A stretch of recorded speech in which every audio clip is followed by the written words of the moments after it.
There are great expectations on the President, and with the growing policy responsibilities of the federal government, the President needs information so he can perform his duties.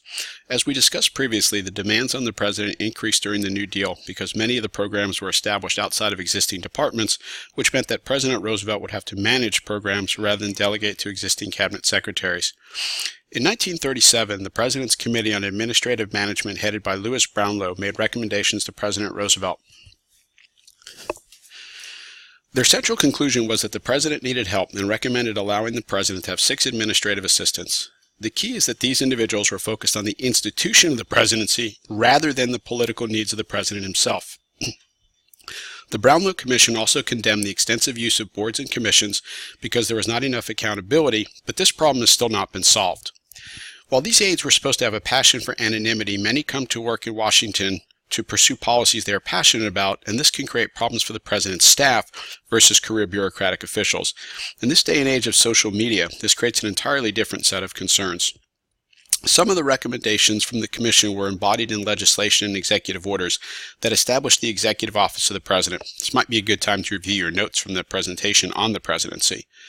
And over time, the size of the institutional presidency has grown and continued to provide more specialized information from budgets to national security policies. The budget has become one of the major weapons of partisanship as each side uses their budget proposals to outline important choices about the United States, so budgets become critical political documents. One of the weaknesses of the report is that it ignored the fact that the Constitution withholds the kind of authority from the President that CEOs enjoy while running their companies. Decisions about creating new agencies are left to Congress, and not all the agencies are under the direct control of the White House. There are a significant number of boards and commissions that regulate sectors of the economy in a variety of ways. The Federal Reserve is the most notable because it controls the supply of money in the United States and helps dictate interest rates in the country. Other prominent examples include the Securities and Exchange Commission, which is responsible for setting the rules governing how securities are traded in financial markets, while the Federal Communications Commission sets rules for television, radio, and the Internet. What separates the regulatory commissions from other actors is their structure, which is designed to promote independence. Unlike members of the cabinet, the positions on regulatory commissions are often for fixed terms, so the President cannot immediately control these commissions. For example, the Board of Governors for the Federal Reserve has 5 members, and each serves a 14-year term, and only one term expires in each even-numbered year. Besides the staggered appointments, the President must secure Senate approval for any nominees to fill vacancies. The Securities and Exchange Commission, for example, has 5 commissioners with staggered 5-year terms. The Federal Election Commission, perhaps the most worthless agency in Washington, has only 6 members, but 3 of them must be Democrats and 3 must be Republicans. So when you need 4 members to make decisions on campaign finance rules, you can see that nothing gets done. There are also other types of agencies. For example, there are independent executive agencies such as NASA, the National Aeronautics and Science Administration, or the Environmental Protection Agency, the EPA, which are created outside of the regular system for political reasons, and the policies these agencies handle are too expensive or too important to be left to the private sector. Most of the agency leaders report directly to the President, although appointments do require Senate confirmation. Government corporations, for example, such as the United States Postal Service, the Tennessee Valley Authority, or the Federal Deposit Insurance Corporation, provide services to consumers at a lower cost than they could expect to receive in the private sector. The FDIC is perhaps the best known, and you see it if you see commercials on television where banks talk about being FDIC insured. It means that if you put your money in the bank, it is insured up to $100,000 for each account that you have. So instead of what you had in the 19th century with bank runs where people would lose all of their money, today, the idea of the FDIC is to encourage people to put their money in the bank without having fear that if there's a problem, they would not be able to get their money back. The United States government is responsible for a wide range of public policies, and these policies are increasingly complex, and Congress does not have the expertise to handle all of the details. While Congress passes the broad framework for programs, bureaucratic agencies implement the law, which involves determining the specific means to achieve the desired goals. Most of the implementation process occurs through regulations, which are government rules affecting the choices of individuals or corporations by allowing or prohibiting certain behaviors, setting out conditions for certain behaviors, or assessing costs or granting benefits based on behavior.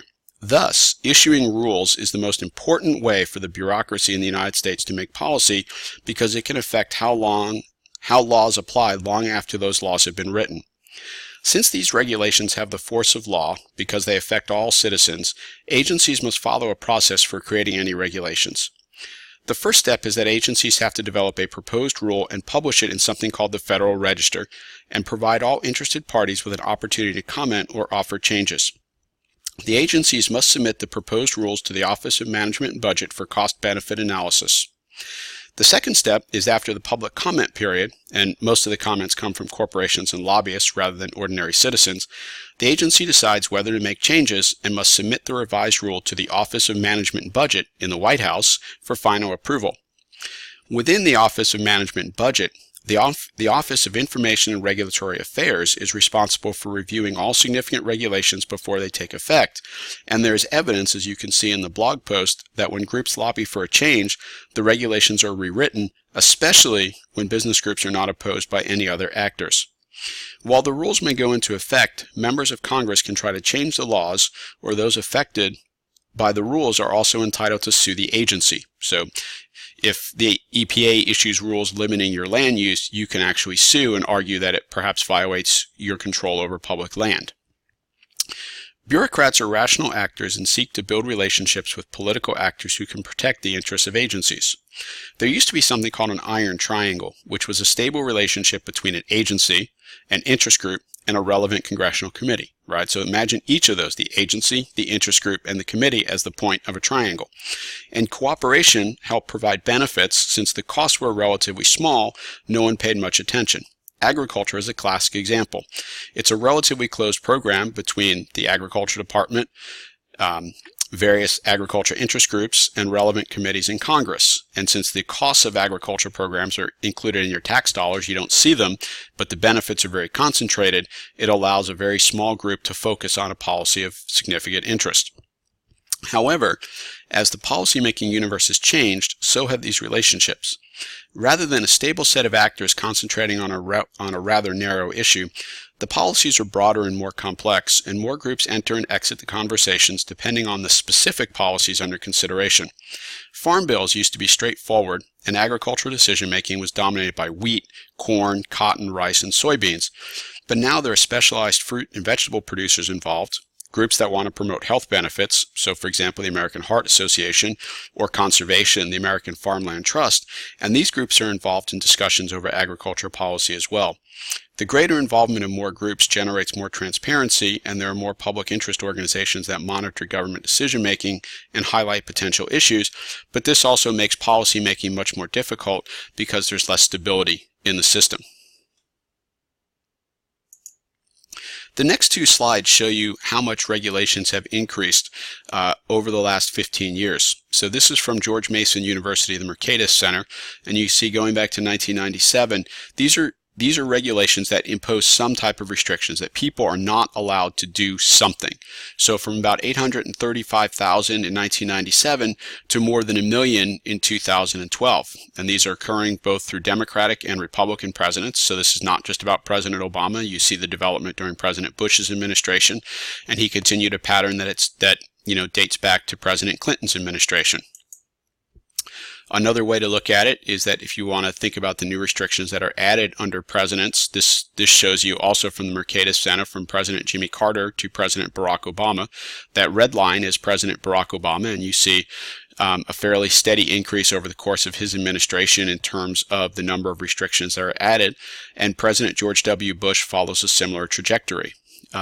Bill Clinton, notably, you see a steep decline after he is reelected, and then a gradual increase during the second half of his administration. You see a similar pattern for President Ronald Reagan as well. But across all these presidents, the general theme is that there are always going to be more restrictions added rather than government making it easier to do things. And this kind of builds the frustration that a lot of people have with the system of government in the United States.